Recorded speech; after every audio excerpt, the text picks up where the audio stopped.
Students of LLB second year, good morning. In the series of lecture on the Constitution, especially on fundamental right, and with a special reference to 19(1)(a), मैं right to freedom of speech and expression की चर्चा कर रहा था और उसी क्रम में फ्रीडम ऑफ प्रेस की चर्चा हो रही थी। चूंकि जैसा कि मैंने पहले भी बताया कि फंडामेंटल राइट्स या कॉन्स्टिट्यूशन 1950 में लागू हुआ, उसके साथ ही फंडामेंटल राइट्स भी लागू हो गए। लेकिन फंडामेंटल राइट्स से रिलेटेड बहुत ज़्यादा केसेस हैं। अगर आप गिनती करने बैठेंगे तो मेरे ख्याल से पिछले 70 सालों में हजारों केसेस, और उस कारण से फंडामेंटल राइट्स की जो स्टडी मटेरियल है उसमें काफ़ी इजाफा हुआ है। विशेष तौर पर 19 और 21 में तो जरूरत से ज़्यादा। तो 19(1)(a) का एक एसेंशियल पार्ट है freedom of press and speech and expression, और freedom of speech and expression का एसेंशियल पार्ट है फ्रीडम ऑफ प्रेस। तो फ्रीडम ऑफ प्रेस की चर्चा हम कर रहे थे पिछले लेक्चर्स में, और हमने कुछ केसेस आपको रेफर किया था। उम्मीद है कि आपने उन केसेस को पढ़ा होगा। मैंने बताया था आपको कि जो सुप्रीम कोर्ट के केसेस हैं, समय समय पर सरकार ने बहुत सारे रूल्स रेगुलेशंस लागू किए, जिसमें कभी तो पेपर की जो पेज संख्या है उसको लिमिट करने की कोशिश की गई, कभी पेपर का कैटेगराइजेशन किया गया और उसके आधार पर पेपर्स कागजों की उपलब्धता सुनिश्चित की गई। आपको यहाँ पे ये बता दें कि बहुत पहले 70 से पहले लगभग हमारे यहाँ अखबारी कागज का पैदावार बहुत कम था और हम विदेशों से एक्सपोर्ट करते थे। क्योंकि कागज महंगा हो गया एक्सपोर्ट करके और यहाँ पर अखबारों को देना पड़ता था, तो इस चक्कर में गवर्नमेंट के रेगुलेशंस आए थे कि अखबारों का कैटेगराइजेशन होगा और उनके सर्कुलेशन के आधार पर उनको कागजों की उपलब्धता कराई जाएगी। तो इस तरह के समय समय पर बहुत सारे रेगुलेशंस आए। मैंने आपको कुछ केसेस रेफर किए थे, उम्मीद है आपने पढ़ा होगा। इसी क्रम में एक इम्पॉर्टेंट केस है रोमेश थापर। इसमें जजमेंट्स था कि there would be violation of liberty of press not only when there is a direct ban on circulation of a publication, as was the case in Romesh Thapar, but also when some action on the part of government adversely affect the circulation of the publication. ये इसी से related था कि यह आवश्यक नहीं है कि डायरेक्ट या सीधे तौर पर पेपर के सर्कुलेशन पर बैन लगाया जाए, वो तो 19(1)(a) का वायलेशन होगा ही। लेकिन अगर गवर्नमेंट के कुछ एक्शंस भी ऐसे हैं जिसके कारण इनडायरेक्टली पेपर के सर्कुलेशन पे बैन लगता है, तो वो एक्शन भी 19(1)(a) के वायलेशन में होगा। इसी क्रम में बहुत सारे केसेस हैं। इन सारे केसेस के स्लाइड्स बहुत डिटेल में बनाना तो इतना पॉसिबल नहीं है, फिर भी समय रहेगा तो मैं और भी बना के देखूंगा, आपको और डिटेल बताऊंगा। फिलहाल इन केसेस को आप देख लें और इसके पीछे जो तर्क है उसको मैं डिस्कस कर रहा हूँ कि आजकल गूगल का जमाना है। इस केसेस को आप जैसे ही गूगल पे डालेंगे आपको इसकी डिटेल्स वहां पे मिल जाएगी। एक केस था Sakal papers limited versus union of India. ये केस AIR 1962 का है। इसमें freedom in volume of news और व्यूज की बात की गई। इसमें क्या हुआ कि सुप्रीम कोर्ट ने ये कहा कि the right to propagate the ideas guaranteed in article 19(1)(a extended not merely to the matter which was entitled to circulate but also to the volume of circulation. यानी पेपर जो है, अखबार जो है, वो अपने विचारों को प्रकट करने का एक माध्यम है, जो कि 19(1)(a) स्पीच एंड एक्सप्रेशन की अधिकार देता है, और पेपर अखबार एक माध्यम है। तो आप अपने विचारों को व्यक्त कैसे करेंगे? अखबार के माध्यम से। तो लिहाजा अखबार जो है वो अपने विचारों को व्यक्त करने का एक बहुत अच्छा माध्यम है। तो अगर आप उसके सर्कुलेशन पे किसी भी तरह का बैन लगाते हैं किसी भी तरीके से, जो कि रोमेश थापर के केस में अभी पिछले आपने देखा पिछले साइड में रोमेश थापर के केस में ये कहा गया कि any action which directly or indirectly affect on the circulation of the paper, it will be amount as violation of 19(1)(a). तो चाहे वो सीधे तौर पर या वो अपरोक्ष या अपरोक्ष रूप से पेपर के प्रसार पर अगर रोक लगाता है तो 1(a) का वायलेशन होगा। तो सकल पेपर्स में ये कहा गया कि अगर आप किसी विशेष प्रकार के न्यूज या व्यूज को छापने से मना करते हैं तो उसका भी इफेक्ट जो है पेपर के सर्कुलेशन पर पड़ेगा। तो ऐसे कंडीशन में ये 19(1)(a) का वायलेशन ही माना जाएगा। इसी तरह से एक बेनेट कोलमैन वर्सेस का केस था, वर्सेस इंडिया का केस था। इसमें भी सुप्रीम कोर्ट ने लगभग यही बात कही। कोर्ट ने लेट डाउन किया कि freedom of speech and expression was not only in the volume of circulation but also in the volume of news and views. तो सर्कुलेशन को केवल रेगुलेट नहीं करता है बल्कि कितने व्यूज छापे और कितने न्यूज छापे, ये इसको भी रेगुलेट करना एक तरह से एंटी सर्कुलेशन है या एंटी फ्रीडम है। तो अगर आप कोई न्यूज ऐसा निकालते हैं पेपर 4 पेज में ही न्यूज छापे और 1 पेज में ही एडवर्टाइजमेंट छापे और 1 पेज में ही वर्गीकृत विज्ञापन छापे, तो इस तरह का कोई सर्कुलर अगर निकाला जाता है तो वो जो है एक तरह से बैन होगा।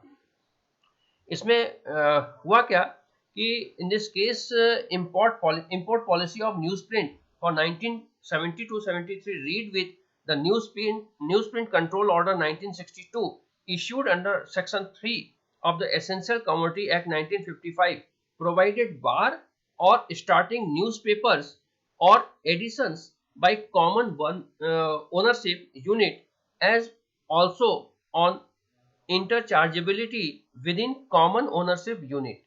It also fixed a maximum number of pages, that is 10 pages, which is a newspaper could publish with an allowances of 20% page increase only to newspaper below 10 pages।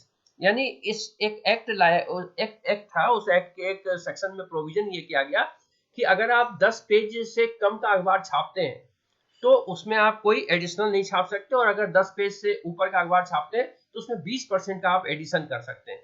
ये बताया जैसा कि मैंने कि पहले हमारे यहाँ अखबारी कागज की शॉर्टेज थी, तो अखबारी कागज इंपोर्ट करना पड़ता था, उसके संदर्भ में गवर्नमेंट ने टाइम से रेगुलेशंस बनाए हैं। तो इसका एक तरह से इनडायरेक्ट इफेक्ट पड़ता है सर्कुलेशन पर, तो इस कारण से कोर्ट ने इसको 19(1)(a) का वायलेशन माना। इसी तरह से इंडियन एक्सप्रेस न्यूज़पेपर, इसमें आप देख रहे हैं कि जो प्राइम लाइन है इसकी, no excessive tax on press, यानी प्रेस पे आप कोई एडिशनल टैक्स नहीं लगा सकते। जो नॉर्मल कंडीशन में एक मार्केट में जिन व्यापारों पर, जिन बिजनेसमैन पर, बिजनेस एंटिटीज पर आप जो नॉर्मल टैक्स लगाते हैं वही टैक्स प्रेस पे भी लगेगा। अगर आपने नॉर्मल कंडीशन में 10% टैक्स लगा रखे हैं और प्रेस पर आप 20% टैक्स लगाते हैं तो ये माना जाएगा कि ये indirect action of the government है to regulate the press, freedom of press.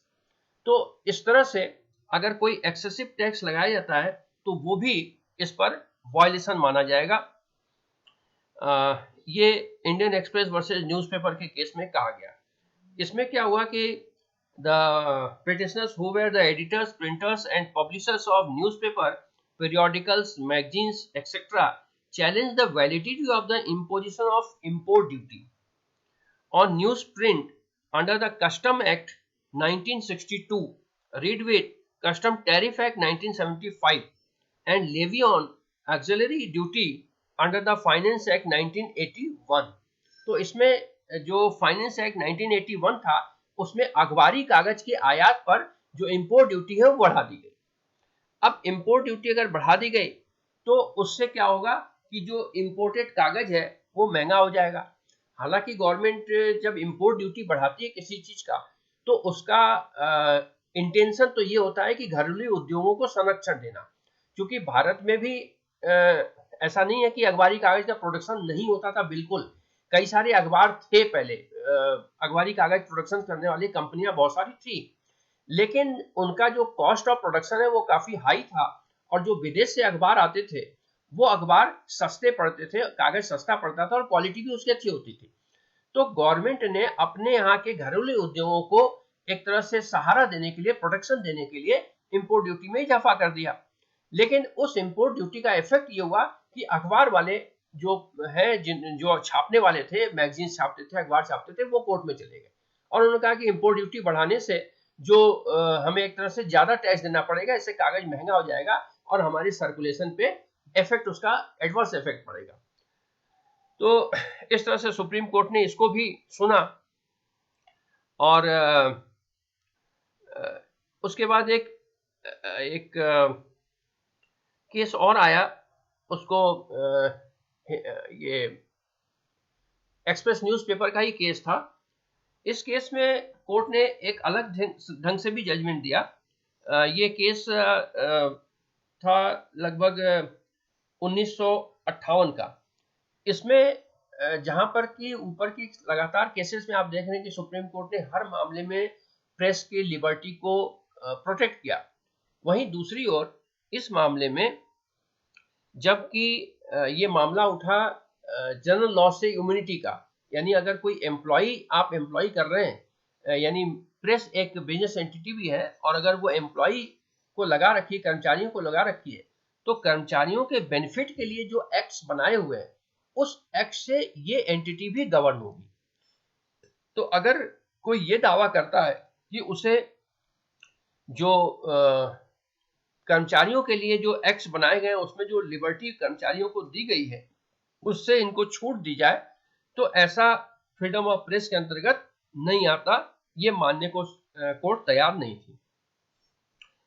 इस मामले में validity of working journalist act 1955 was challenge. इसमें जो वर्किंग जर्नलिस्ट एक्ट है 1955 उसको चैलेंज किया गया था।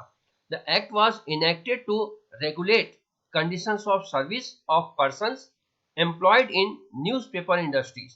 Example that payment of gratuity, hours of work, leave, fixation of wages, etc.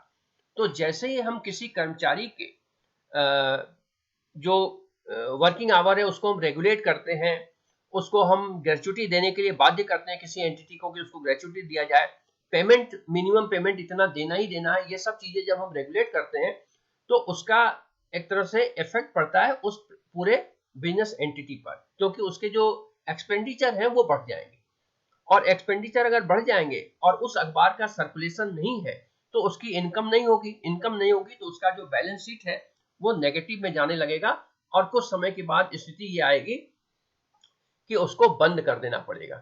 तो इस कारण से एक्सप्रेस न्यूज़पेपर वाले कोर्ट में चैलेंज किए, लेकिन कोर्ट ने यहाँ पे नहीं माना। उन्होंने कहा कि जो जनरल लॉज है जो सबके ऊपर लागू होता है उसमें उनको कोई इम्यूनिटी नहीं मिलेगी। हाँ, अगर कोई स्पेशली प्रेस को टारगेट करके कोई पॉलिसी बनाई जाती है या कोई एक्ट में अमेंडमेंट किए जाते हैं तो उसका अगर एडवर्स इफेक्ट पड़ता है तो उसको जरूर कोर्ट कंसिडर करेगी। ऐसा इस केस में नहीं कहा गया, ये इन्फरेंस के आधार पर बता रहा हूं कि जो पिछले लगातार Sakal papers, Bennett Coleman, Indian Express, ये सब जो केसेस हैं उसके जो जजमेंट्स हैं उन जजमेंट्स को अगर आप स्टडी करेंगे तो ये ट्रेंड निकल के आता है।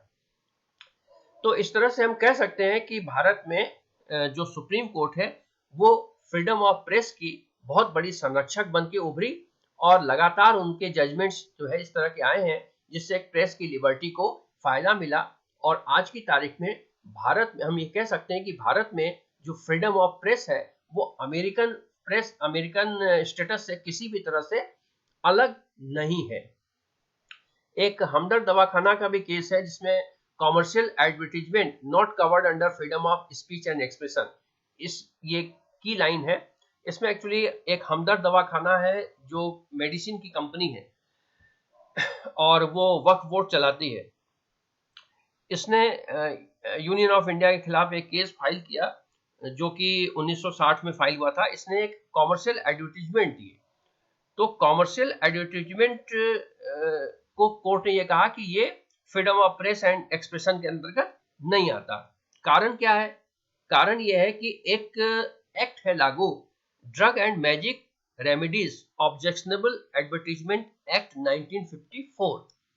इस एक्ट के अंतर्गत ये प्रावधान है कि किसी भी अखबारों में आप जो है चमत्कार से, जादुई उपाय से या कोई जादुई दवाई, इस तरह का कोई प्रचार नहीं कर सकते जिससे कि जनता भ्रमित हो कि ये दवाई खरीद लेंगे तो हमारी बीमारी दूर हो जाएगी। मेडिसिन जो भी खरीदे जाते हैं वो डॉक्टर के प्रेस्क्रिप्शन के आधार पर खरीदे जाते हैं। तो कंपनी जो भी मेडिसिन बनाती है वो अपने एजेंट्स के माध्यम से डॉक्टर को अवेयर करती है कि हमने ये दवाई इजाद की है और इस दवाई से ये बीमारी दूर हो जाएगी, और अगर डॉक्टर उसको ठीक समझता है तो वो रेकमेंड करेगा। तो इसलिए कोई भी इस तरह की दवाई का एडवर्टीजमेंट कोई कंपनी नहीं कर सकती जिसमें कि चमत्कारी या जादुई इलाज का दावा किया गया हो।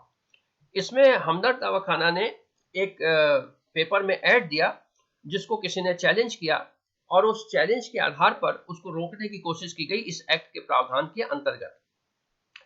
तो यहाँ पर कोर्ट ने ये जजमेंट दिया कि जो कॉमर्शियल एडवर्टीजमेंट है वो कंपनी को उसमें कोई लिबर्टी नहीं मिली हुई है, वो freedom of speech and expression के अंतर्गत नहीं आता है, वो प्योरली एक कॉर्पोरेट एडवर्टीजमेंट है।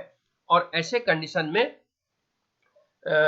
जो भी रूल्स रेगुलेशंस है उसके अंतर्गत उसको अगर जस्टिफाइड है तो ही वो उसे छाप सकती है, अदरवाइज नहीं छाप सकती। तो आप देखेंगे कि अखबारों में कभी भी मेडिसिन के एडवर्टीजमेंट नहीं छपते हैं, सिवाय छोटे मोटे सर्दी खांसी के जो कफ सिरप्स हैं या कोई सरदर्द की दवाई है, इस तरह की सेरेडॉल ले लीजिए तुरंत 2 मिनट में गायब, इस तरह की। अदरवाइज कोई जो गंभीर बीमारी है या कोई जादुई दावा करने वाला है, ऐसी कोई मेडिसिन नहीं छपती है, क्योंकि ये जो drug and magic remedies act है उससे ये प्रोहिबिटेड है। तो मुझे लगता है कि बहुत सारे केसेस मैंने डिस्कस कर लिए हैं। अगर आपको एग्जाम में लिखना भी होगा तो केसेस की सीमा नहीं है, बहुत सारे केसेस हैं और उतना ज़्यादा आप लिख भी नहीं पाएंगे। तो ये जो केसेस मैंने बताए हैं, इन केसेस में अगर आप 2-2, 4-4 लाइन भी इसकी जो एसेंस है उसको लिख देंगे तो फ्रीडम ऑफ प्रेस पे आपको बहुत अच्छा आंसर तैयार हो जाएगा, और कॉम्पिटिटिव पर्पज से भी ये पर्याप्त है। तो इसका सिलसिलेवार क्रॉनिकल ईयर में आप इसकी नोट्स बना लेंगे और इसकी तैयारी कर लेंगे। मुझे लगता है कि फ्रीडम ऑफ प्रेस पे इतना मटेरियल मैंने दिया है, ये पर्याप्त है। अब नेक्स्ट लेक्चर में आर्टिकल 19(1)(a) के कुछ और भी चेहरे हैं, फेसेस हैं, उसकी हम चर्चा करेंगे। उसमें विशेष तौर पर जो टेलीविजन और जो इलेक्ट्रॉनिक मीडिया है उसका क्या रोल है, उस पर जो सुप्रीम कोर्ट की क्या जजमेंट्स हैं उसको हम देखेंगे। अब लगभग मेरे ख्याल से 84 ऑनवर्ड जो है वो टेलीविजन शुरू हुआ था, और उस पर फिर दूरदर्शन में पहले बहुत सारे सीरियल्स आते थे, फिर बाद में प्राइवेट चैनल्स भी आ गए। तो कुछ सीरियल्स ऐसे थे जैसे तमस वगैरह, उस पर रेस्ट्रिक्शंस लगाई गई थी। तो किस कारण से रेस्ट्रिक्शंस लगाए गए थे। उसके बाद फिल्मों का प्रदर्शन होता है, तो कुछ फिल्मों के प्रदर्शन पे भी कुछ केसेस हैं, तो उसमें सुप्रीम कोर्ट के क्या गाइडलाइंस हैं। उसके बाद फिर जब क्रिकेट के टूर्नामेंट्स होने शुरू हो गए तो उसके टेलीकास्ट को लेके भी सुप्रीम कोर्ट का कुछ जजमेंट्स है जो 19(1)(a) से रिलेटेड है। तो कल के लेक्चर में हम इन सब को कलेक्ट करके और इस पे चर्चा करेंगे, और उसके बाद ओवरऑल ये देखेंगे कि 19(1)(a) पर सुप्रीम कोर्ट के क्या जो है रोल ट्रेंड रहे हैं, जजमेंट्स जो दिए उस जजमेंट के आधार पर क्या ट्रेंड निकल के आता है। तो आज के लिए इतना पर्याप्त है। Okay, all the best, thank you.